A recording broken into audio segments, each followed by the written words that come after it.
Hello guys, आज हम continue करेंगे क्लास 12 मैक्रो इकोनॉमिक्स का chapter determination of income and employ. और आज हम उसमें करने वाले हैं अपनी second approach that is called SI approach. इससे पहले वीडियो में हमने एडीएएस अप्रोच के साथ इक्विलिब्रियम लेवल को फाइंड किया था एंड यहाँ पे हम एसआई अप्रोच मतलब सेविंग्स इन्वेस्टमेंट अप्रोच से अपने इक्विलिब्रियम लेवल को फाइंड करेंगे। तो हमारी यहाँ पे एजम्पशन क्या है कि इक्विलिब्रियम तब अकर होगा जब हमारी सेविंग्स इन्वेस्टमेंट के इक्वल आएगी। एंड ये आपको पता है कैसे आता है। एडी क्या होता है हमारा C+I एंड AS क्या होता है हमारा C+S। दैट मीन्स AD है consumption plus investment and AS है कंजप्शन प्लस सेविंग्स। जब हमारा इक्विलिब्रियम लेवल होगा तो हमारा AS AD के इक्वल होगा। ये हो गई पहली अप्रोच। अब सेकेंड अप्रोच में जब हम इन दोनों की राइट हैंड साइड को इक्वेट करेंगे then consumption will cut each other and we will find that I is equal to S। तो ये होगी हमारी सेकेंड अप्रोच एंड इसी सेकेंड अप्रोच से हम अभी इक्विलिब्रियम लेवल को फाइंड आउट करेंगे। तो सेविंग्स और इन्वेस्टमेंट के बारे में पढ़ते हैं। सेविंग्स क्या होते हैं? It is influenced by Y, मतलब जितनी हमारी इनकम बढ़ेगी उतनी मेरी सेविंग्स भी बढ़ेंगी। ठीक है, मेरी कंजप्शन एक टाइम पे फुलफिल होनी शुरू हो जाएगी एंड मैं सेविंग्स के ऊपर ज़्यादा ध्यान दूंगी। So therefore it is influenced by Y. The more is Y the more will be savings and vice versa. Then investment क्या होता है? हमने इन्वेस्टमेंट को ऑटोनॉमस लेके चलना होता है। ऑटोनॉमस इन्वेस्टमेंट मतलब वो इन्वेस्टमेंट जो हर लेवल ऑफ इनकम पे कांस्टेंट होती है and it is not driven by profit expectations. It is not influenced by Y and it is constant at all levels of Y. तो हमने यहाँ पे इसका शेड्यूल बनाया है। पहले हमारी इनकम वाई 0, 100, 200, 300, 400, 500। ठीक है, सेविंग्स है, कंजप्शन है। ठीक है, पहले हमारी जीरो लेवल ऑफ इनकम पे कंजप्शन 40 है, देयरफॉर सेविंग्स विल बी -40। ऐसे ही हमने सारा बनाया है। देन इन्वेस्टमेंट हमने 40 लेके चलना है। एक एज्यूम कर लिया कि कांस्टेंट है। ठीक है, कोई भी नंबर एज्यूम करेंगे।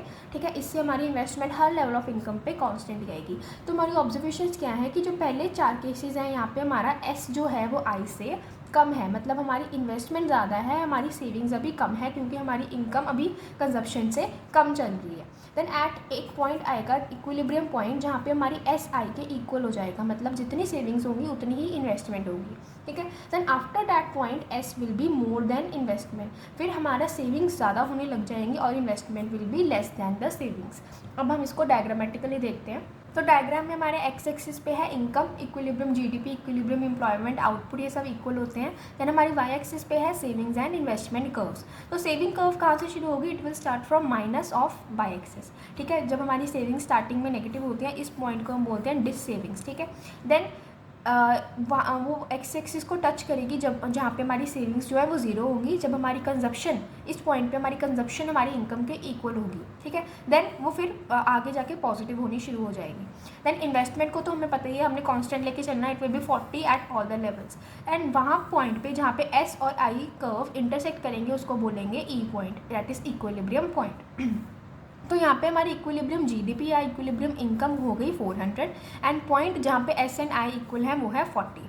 Therefore E is the equilibrium point and OY हमारी इक्विलिब्रियम इनकम है, दिस इज़ OY। ठीक है, ये इसको OY नहीं, इसको OS रख लो। OS is the equilibrium income. Then S is equal to I that is 400। हाँ, ये हमारी इनकम इक्वल हो गई। ठीक है, देन 2 कंडीशंस हो सकते हैं इसके बाद, जब हमारे SI से ज़्यादा होगा एंड जब हमारा S इनकम इन्वेस्टमेंट से कम होगा। ठीक है, and when S is equal to I वो तो इक्विलिब्रियम लेवल ही होगा। ठीक है, जब हमारी सेविंग्स हमारी इन्वेस्टमेंट से ज़्यादा होंगी तब क्या होगा? Fall in expenditure due to savings. Savings मतलब कि हमारा जो सेविंग्स, लोग सेविंग्स ज़्यादा कर रहे हैं इसीलिए हमारी इन्वेस्टमेंट ज़्यादा नहीं हो पा रही है। लोग सेविंग के ऊपर ज़्यादा ध्यान दे रहे हैं एंड इन्वेस्टमेंट कम हो रही है। Expenditure can't rise due to fall in investment. अभी हमारा एक्सपेंडिचर, हमारी इनकम बढ़ नहीं पा रही है क्योंकि हम इन्वेस्टमेंट नहीं कर रहे हैं, हम सेविंग्स के ऊपर ज़्यादा ध्यान दे रहे हैं।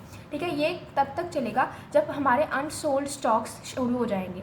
अनसोल्ड स्टॉक्स रहने शुरू हो जाएंगे क्योंकि प्रोड्यूसर्स अपनी प्रोडक्शन कट करने लगेंगे क्योंकि हमारी सेविंग के ऊपर ज़्यादा ध्यान दे रहे हैं, लोग इन्वेस्ट कर नहीं रहे हैं। तो प्रोड्यूसर्स के पास बचा हुआ जो सामान होगा वो अपने प्रोडक्शन को कम करने शुरू हो जाएंगे क्योंकि उनके पास प्रॉफिट का लॉस होना शुरू हो जाएगा। That means lesser output. जब हमारे स्टॉक्स को वो कम करेंगे तो आउटपुट भी कम होगी, आउटपुट कम होगी तो इनकम कम होगी, इनकम कम होने से सेविंग्स भी कम होनी शुरू हो जाएंगी and it will continue till S will be equal to I। ये वो पॉइंट पे कंटिन्यू हो जाएगा जब तक हमारी सेविंग्स हमारी इन्वेस्टमेंट के इक्वल होगी।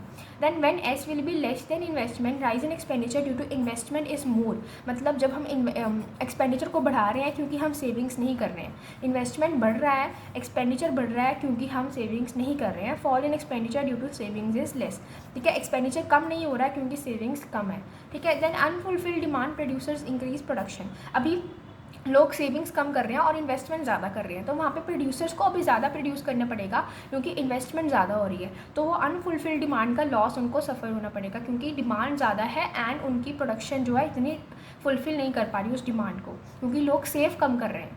तो इससे क्या होगा, ये फेज़ तब तक चलेगा जब तक मोर आउटपुट शुरू हो जाएगी। जब प्रोड्यूसर्स अपनी प्रोडक्शन इंक्रीज़ करेंगे तो more output means more income and more income will mean more savings, and तब हमारी इन्वेस्टमेंट एंड सेविंग्स इक्वल हो जाएंगी। ये पॉइंट तक चलेगा जब हमारी सेविंग्स एंड इन्वेस्टमेंट इक्वल हो जाएंगी। Okay, if you find this video helpful please like and subscribe. Thank you.